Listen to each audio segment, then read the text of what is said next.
ஏழாவது வினா, 1 தொடக்கம் 99 வரை உள்ள எண்களில் ஒற்றை எண்களை மாத்திரம் கூட்டும் போது விடையாக கிடைக்கும் எண் யாது? இதுக்காக நாங்கள் 1, 3, 5, 7 என்று 99 வரைக்கும் எழுதி போட்டு அதை கூட்டி பார்க்கிறது என்றால் அரை மணி நேரம் போயிடும். ஒரு வினாவுக்கு விடையளிக்க அரை மணி நேரம் போயிடும். அப்ப இதற்கு ஏதாவது இலக்க முறை நாங்க கண்டுபிடித்து வைக்கணும். இதுல சொல்லப்படுகிறது 1 to 99 வரைக்கும் ஒற்றை எண் என்று சொல்லப்படுகின்றது. இயற்கையாக ஒரு தொடர் எண்ணில ஒன்று விட்டு ஒரு எண் ஒற்றை எண்ணாக இருக்கும். அப்ப எங்களுக்கு தெரியும் அரைக்கரை வாசிதான் ஒற்றை எண்ணாக இருக்கும். அப்ப நாங்க 99 2ஆல வகுப்போமாக இருந்தால் 49 ஒன்று மீதி வருது. ஆனா இங்க முதலாவது ஒற்றை எண், இறுதியும் ஒற்றை எண் என்ற படியால் அந்த ஒன்றும் ஒற்றை எண்ணாகத்தான் இருக்கும், மீதியாக வர ஒன்றும்.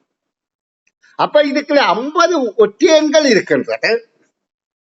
50 ஒற்றை எண்களை நாங்கள் முதல் எண்ணையும் இறுதி எண்ணையும் கூட்டினால் 100 வருவது போல, அடுத்த 3ஐயும் 97ஐயும் கூட்டினால் 100 வருவது போல 50ல 25 சோடிகள் 100 வரும்.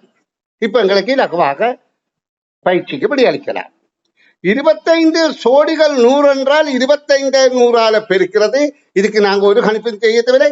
22 எழுதிவிட்டு 2 பூஜ்ஜியம் 100க்கு பதிலாக 100ஆக பிரிக்கிறது. 2 பூஜ்ஜியத்தை 2 இடப்பெருமானத்தை கூட்டி விட்டால் சரி. இப்ப 25 என்பதை 1க்கள் 10 இருந்ததை 100க்கள் ஆயுதங்களாக மாற்றி இருக்கிறோம். அப்ப விடை 2500 என்பதாகும். இனி அடுத்த வினாவுக்கு விடை விளக்கம் தருகிறேன்.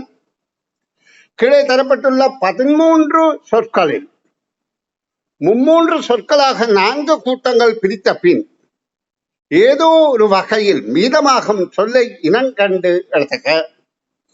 அப்ப இங்க சொல்லப்படுகின்றது 13 சொற்கள் இருக்கின்றது. 3 சொற்களாக 4 கூட்டம் பிரித்தால் 12 சொற்கள் வரும். அப்ப 13ல 12 போனால் 1 மீதமாகும். அந்த மீதமாகிற சொல்ல கண்டுபிடித்து இனங்கண்டு எழுதலாம். அப்ப நாங்க இந்த சொற்கள் ஒவ்வொன்றையும் வாசித்து அதன் கருத்தை விளங்கிக் கொண்டு அவற்றை கூட்டங்களாக்கிய பின் தான் அந்த கூட்டங்கள்ல சேராத சொல்லை இனம் காண முடியும். அப்ப நாங்க முதல்ல இருந்து சொற்களை பார்ப்போம். இங்க முதலாவது தந்திருக்கிற சொல் கோடை என்பது ஆகும்.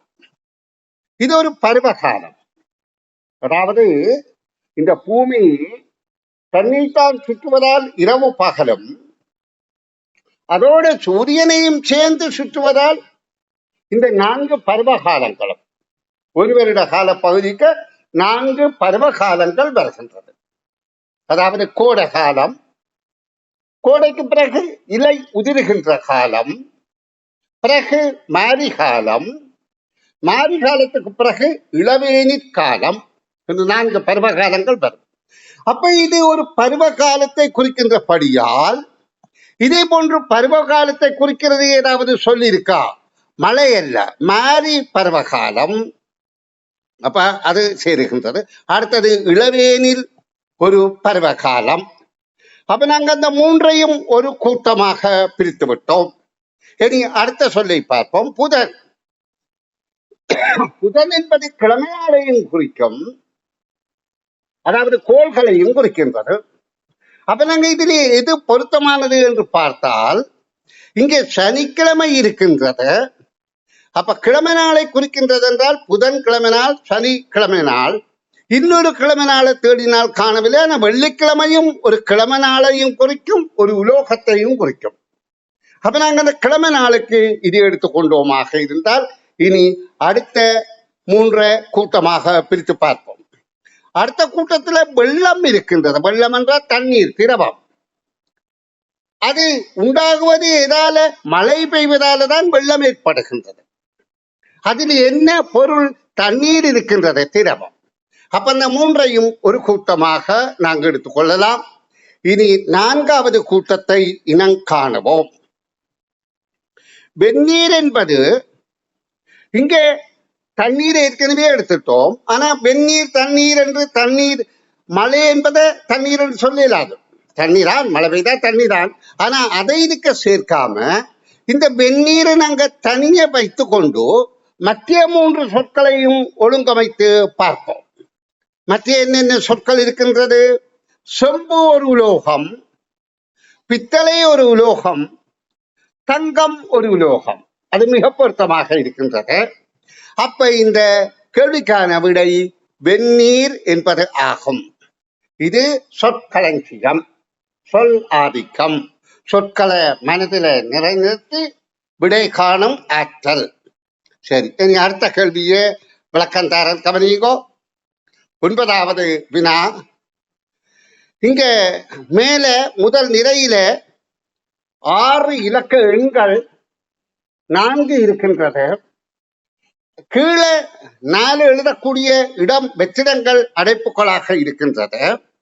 இக்கோலத்தின்படி இங்கே ஏதோ ஒரு கோலம், ஒரு மாறுபாடு நடக்குது.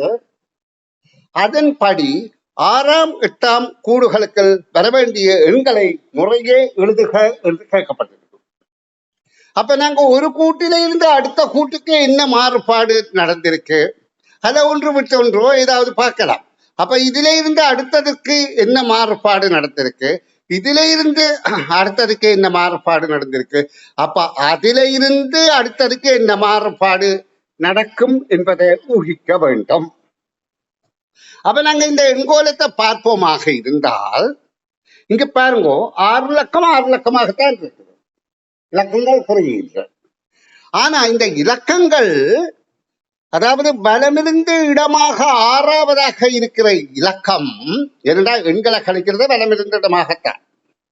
6வதாக இருக்கிற இலக்கம் அடுத்த தடவையில ஒன்றுக்கள் இடத்துக்கும் போகின்றது. இங்க பாருங்க 8 இங்க வந்துட்டு மற்ற 5 எண்களும் அப்படியே நகருகின்றன. அப்ப 5 அப்படியே நகர்ந்து இங்க வந்துட்டு, அப்ப எங்களுக்கு இங்க தெரியுது என்ன மாறுபாடு. பலமிருந்து இடமாக 6வது இலக்கம் ஒன்றுக்கள் இருந்து இடமிருந்து பலமாக இடம் மாறுகின்றது.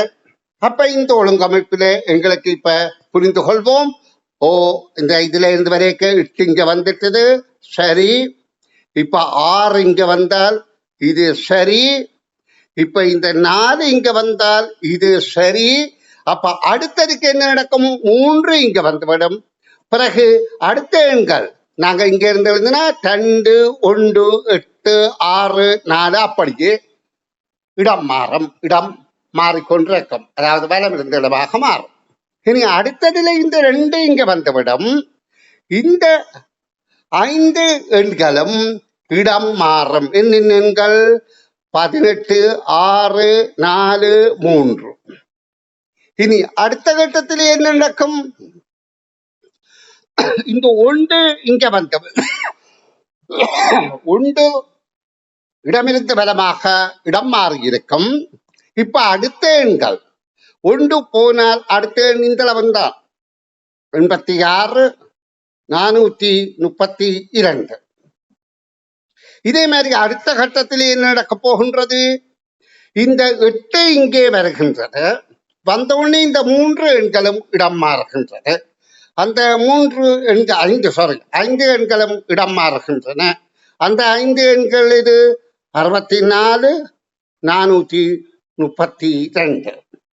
இப்ப கேள்வி என்ன? இக்கோலத்தின்படி 6வது இடத்திலும் 6வது கூட்டுக்குள்ளும் 8வது கூட்டுக்குள்ளும் வரவேண்டிய எண்களை முறையே எழுதுக. அப்ப எங்களுக்கு 6வது கூட்டுக்கு 18, 64, 32 என்கிற 6 இலக்க எண் விடையாக வரும்.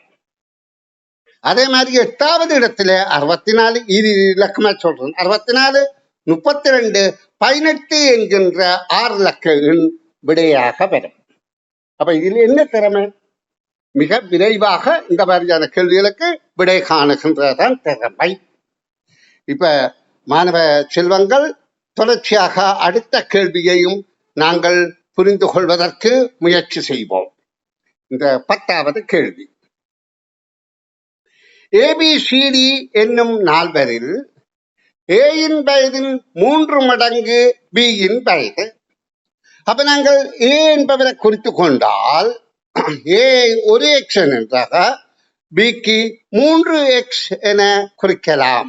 ஏ சமன் ஒரு எக்ஸ் ஆக இருந்தால் பி 3x வயதின் வருடங்கள், 3 மடங்கு வயது வருடங்கள். பியின் வயதின் 2 மடங்கு சியின் வயது. அப்ப சிக்கு 3 போல 2 மடங்கு என்றால் 6x. இப்ப அடுத்து சொல்லப்படுது 4வது ஆள் டியை பற்றி.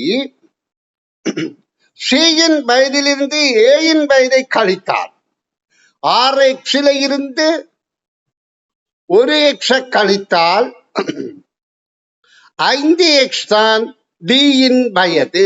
5 டியின் வயது 5x. இப்ப என்ன கேட்க சொல்லப்படுகின்றது? 4 வயதுகளின் கூட்டுத்தொகை 45 வருடங்களாகும். ஏபிசிடியின் வயதுகளின் முறையே எழுதுக. அப்ப இந்த 45ஐயும் இதில் எத்தனை எக்ஸ் வருது? 1 3 6 5. 1 3 4, 4 மாறும் 10, 15 எக்ஸ் வந்திருக்கு. அப்ப அந்த 45 15ஆல வகுத்தால் ஒரு எக்ஸ் என்ற பருமதி 3. அப்ப ஏ என்பது 3 வயது, பி என்பது 3x என்றால் 3 9, சி என்பது 6 என்றால் 3 18, டி என்பது 3 15 என்பது கேள்விக்கான விடை ஆகும். இனி அடுத்த கேள்விக்கு போவோம். 11வது கேள்வி, சரியாக நடுப்பக்கத்தில் இணைக்கும் கம்பியை பயன்படுத்தி ஆக்கப்பட்ட புத்தகத்தின் நடுப்பக்க எண்கள் முறையே 38 39 ஆகும். அப்புத்தக பக்கங்களின் இறுதி பக்க எண் யாது? இப்ப இது என்னென்றால் கிளிப்படிக்கப்பட்ட அப்பியாச கொப்பி போல. அப்பியாச கொப்பியில நீங்க பார்த்திருப்பீர்கள். அதாவது அப்பியாச கொப்பி இப்படி இருக்குமா இருந்தால் இதுல நடுவில் கிளிப்படித்திருக்கும். கிளிப்படித்த என்றால் ஒரே தாள் 2 பக்கமாக 4 பக்கமாக 2 தாள்களாக மடிக்கப்பட்டிருக்கு. அப்ப இதுக்குள்ள ஒரு தொடர்பு இருக்கும். இப்ப எங்களை கேட்கப்பட்டது இது இந்த தொடர்பில இந்த நடுவிலே இருக்கிற பக்கம் இது 38ம் இது 39 இருந்தால் இந்த அபியாச கோப்பியில இன்னும் தாள்கள் இருக்கின்றது. இந்த இறுதி பக்க எண்ணின் இறுதி பக்க தாளின் இலக்கம் எண் யாது? இப்ப எங்களுக்கு இதிலே கண்டுபிடிக்கிற இலகுவான வழி என்னென்றால் இந்த 38க்கும் முன்னால 37 தாள்கள் இருந்தபடியாத்தானே அடுத்த 38ஆக வந்திருக்கு. அப்ப 39க்கு அடுத்தும் 37 தாள்கள் இருக்கும். அப்ப இலகுவாக 39ஓடு 37 கூட்டினால் எங்களுக்கு விடை கிடைக்கும். அப்படி 6 1 76வது பக்கமாக இருக்கும். இந்த கேள்விகளுக்கெல்லாம் இந்த மாதிரி புத்திசாதுரியமாக விரைவாக விடை காணும் ஆற்றலை வளர்க்கிறதன் என்னுடைய நோக்கம். அதனை புரிந்து கொண்டு செயற்படுபவர்கள் வெற்றி அடையட்டும். நன்று மாணவ செல்வங்களே, இப்ப அதிக கேள்விகளை கேட்டு உங்களை கஷ்டப்படுத்தாம கொஞ்சம் கேள்விகளாக கற்பிக்கின்றேன்.